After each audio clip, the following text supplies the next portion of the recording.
Jean-Claude Gaudin. Bonjour. Merci d'être là. C'est vous qui avez soufflé à l'oreille de Pape Diouf de se présenter. Habemous papa, mabebous pape. Oui. Député, sénateur, ministre, un parcours sans faute, ou presque. En 1986, il fait alliance avec le Front National pour être élu président de la région PACA. Une voix d'un élu du Front National ne vaut-elle pas une voix d'un ami de M. Marché? Vous regrettez ce choix en Non, 86? dans ma vie politique, je ne regrette rien. Le soir du deuxième tour, quand on gagne, il me dit, tu sais, je suis maire, j'en rêvais, prochaine fois c'est toi. La messe ne s'est pas écrite de cette manière. Il n'y a jamais de violence avec Jean-Claude, jamais. Jamais. C'est un homme rond, c'est un homme chaleureux, c'est un homme drôle, c'est un homme attachant. Le tout, c'est pas de se retrouver à ses côtés au moment où il change de direction et qu'à ce moment-là, ben, il vous étouffe. Ce qui a pu vous arriver? C'est un peu différent. Moi j'ai été trahi, donc c'est pas un étouffement, là. C'est un assassinat en plein vol. On n'est pas maire de la deuxième Île-de-France uniquement parce qu'on s'emmerde à la retraite. C'est pas possible, c'est pas acceptable. La police municipale ne vient jamais dans nos quartiers. Vous trouvez ça normal? Enfin, je vous rappelle que sur mon secteur, là où je suis maire d'arrondissement, il y a 120 000 habitants. C'est pas rien. On les voit jamais. Ils s'occupent du centre-ville, ils s'occupent de l'hôtel de ville. Vous pensez que c'est un peu la campagne de trop, peut-être? Vous en pensez quoi, vous? Oui, je pense, oui. Oui, mais il n'y a pas d'autres, je pense. Oui, parce qu'il est trop âgé maintenant. Il faut qu'il laisse la place. Vous dites vous-même, si je ne suis pas maire, qu'est-ce que je fais? Si vous n'êtes pas élu au municipal, que Si je ne ferez-vous? suis pas élu, ben, je suis membre de l'Académie de Marseille, je m'en occuperai. J'ai dit à l'évêque l'autre jour, je ne peux plus être diacre, j'ai passé l'âge. Voulez-vous mourir sur scène comme dans la chanson de Dalida? C'est ce que mes camarades disent.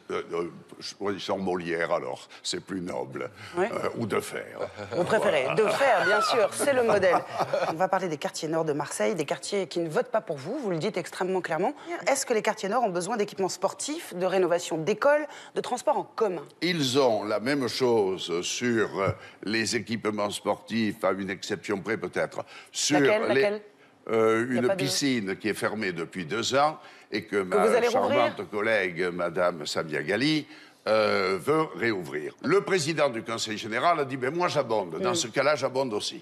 Et on refera une piscine. Mais vous savez, nous sommes au bord de mer. Et à l'Estac en particulier... C'est loin, c'est très très loin. Et en mois de novembre, la mer, Jean-Claude si Gaudin... nous devenons... Jean-Claude Gaudin, votre argument de « nous sommes au bord de la mer », vous pensez qu'il est toujours bien compris? Oui, quand même, écoutez...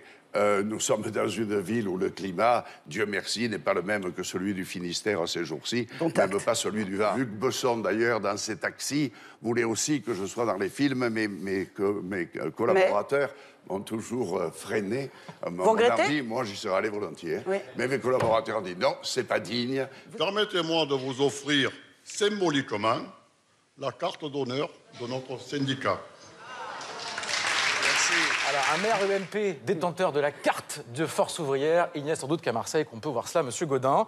Votre casserole, la voici, il s'agit de Guillaume de Thieulois, votre assistant parlementaire depuis 2003. À l'automne, il vous a placé dans l'embarras, il faut bien le dire, en publiant un texte au relent islamophobe intitulé « Il y a bien un ennemi intérieur ». L'islam, je cite, n'est pas une religion comme une autre, mais une doctrine politico-religieuse qui vise un objectif, conquérir, à nous de lui résister. Par ailleurs, Guillaume de Thieulois est à la tête de plusieurs publications proches de l'extrême droite catholique. Vous condamnez ces propos? Vous l'avez déjà fait? Vous les recondamnez? Non, j'ignorais absolument les propos qu'il tenait. Moi, il fait mon boulot d'assistant parlementaire. Je ne me suis jamais occupé de ce qu'il faisait ailleurs. Quand je l'ai su, je l'ai mis en garde. Je lui ai dit de faire très attention. Moi, il fait mon boulot au Sénat. Je ne m'occupe pas de ce qu'il fait ailleurs et je lui ai demandé de ne pas me gêner. Il est libre de dire ce qu'il veut, c'est un très bon collaborateur. Et nous ne partageons sûrement pas les mêmes analyses sur tout. Car derrière la rondeur, Jean-Claude Gaudin est un faux gentil. Dans un portrait paru à l'automne, son ancien dauphin qui a eu des hauts et des bas avec lui, Renaud Muselier, résume le personnage. Avec Gaudin, il n'y a pas de sang sur les murs, il vous étouffe, c'est un édredon ou un buvard. Vous ne voulez pas affronter Menucci? Non, il paraît que vous ne voulez pas débattre avec lui. Mais pourquoi je débattrai avec lui? Je viens de débattre pendant 6 ans au conseil municipal. Mais parce que vous vous présentez au municipal et que lui aussi est un candidat légitime. Et vous voulez que je le fasse monter, mais je n'ai pas besoin. Mais c'est l'exercice de la démocratie, Jean-Claude Gaudin. Il a assez d'appui de tout l'appareil de l'État pour ne pas avoir à discuter avec moi. Nous avons prévu 2. Donc vous privez les Marseillais d'un débat démocratique? Non, je l'ai eu pendant 6 ans au conseil municipal. Vous croyez que ça ne suffit pas? Ben non, je pense qu'un débat démocratique... Eh ben non, c'est moi qui décide. Voilà. Oui, mais Il y c'est pas aura la deux, démocratie, non, il y ça, aura Jean-Claude deux Gaudin. débats. Il y en a un qui est prévu avec Pujadas et il y en a un traditionnel entre les deux tours sur FR3 à Marseille. Je vous présente Marc Boger, qui est